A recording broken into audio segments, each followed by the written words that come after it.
During the last 3 years, my brother and I spent basically any free time that we had on coding, designing, writing, composing music, and really just doing everything we could, preparing for a game and a company that we knew we wanted to build as soon as I graduated high school. We wanted to make a game in which you could have your own adventure, a great world with a wonderful story and endearing characters. It was a lot, but we knew we could do it.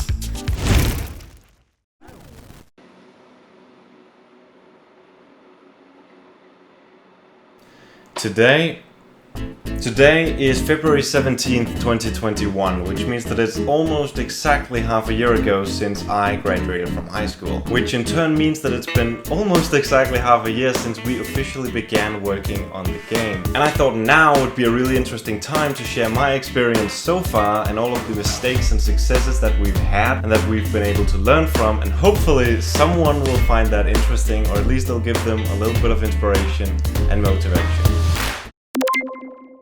Seeing as we'd never actually made a game that was anything like this before, we thought it would be a good idea to start off by making a smaller game before moving on to the bigger one that we'd actually been planning. Simply as a way to test our skills and familiarize ourselves with the pipeline. It would be set in the same universe that we'd already spent years designing, only following a different cast of characters and their unique story. We'd initially set a hard deadline of 2 months, but as you can imagine, that wasn't quite enough.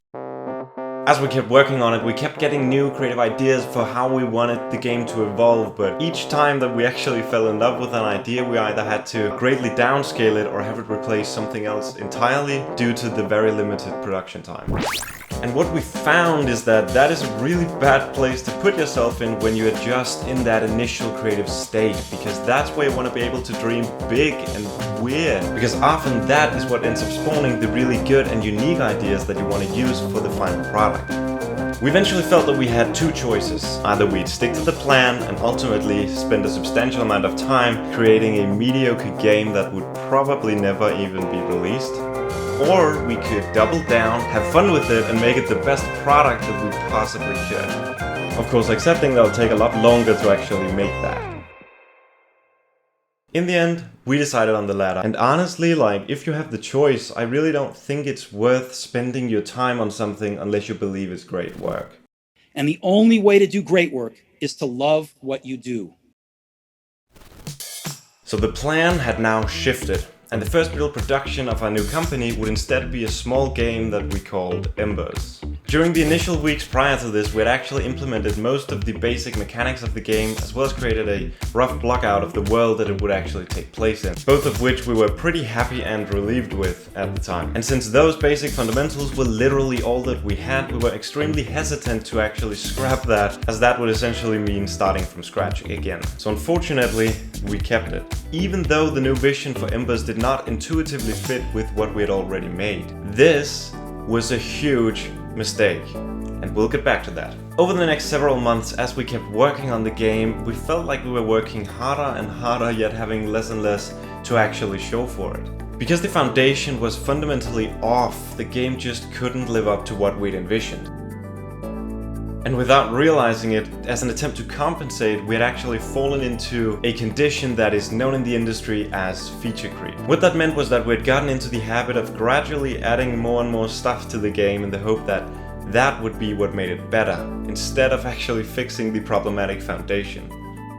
If you haven't experienced it yourself, I get that this might sound like it'd be a really easy thing to spot, but trust me, when you're in there and working on something day and night, at some point you just can't really see it for what it is as a whole anymore, and that's where it gets really hard to make these calls. We'd put in 10, 12 or 15 hours a day and get practically nowhere. Because there was so much stuff in the game at this point and we wanted everything to be perfect, overall progress came to pretty much a complete halt. Man, it was exhausting, and honestly, at that point we were both starting to feel burned out.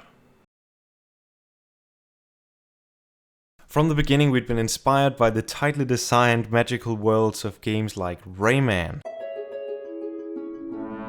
Those games were designed to be full of atmosphere in every nook and cranny, and it was clear that what we had at this point just wouldn't be able to even hold a candle to those qualities.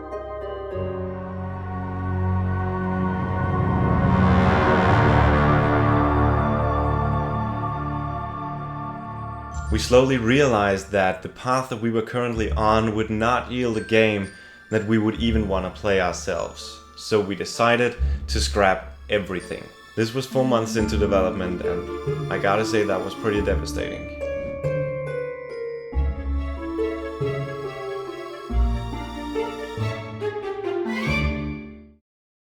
It was around the beginning of December, and we decided to take some time away from the project to relax and to reflect on how we should continue.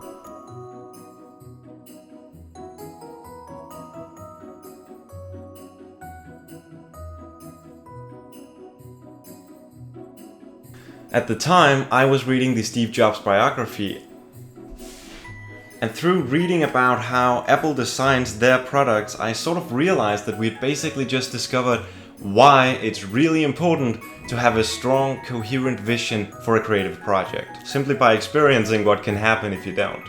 Ideally, you want it to be something that you can quickly return to over and over to make sure that what you're doing right now is actively working to support that core vision and is not just a result of feature creep or something like that.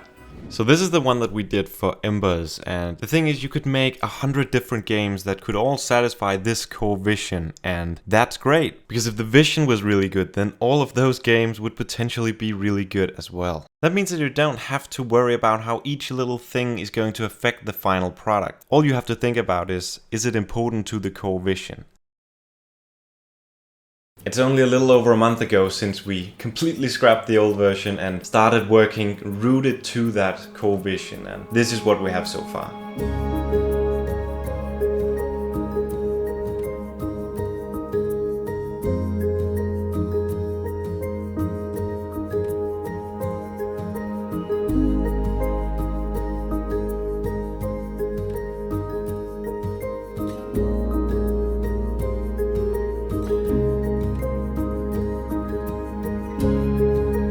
Now it's obviously still a long ways from being finished, but I think it's already a lot better than what we had before, because everything is designed with a distinct purpose. There's just a lot less of meh stuff everywhere.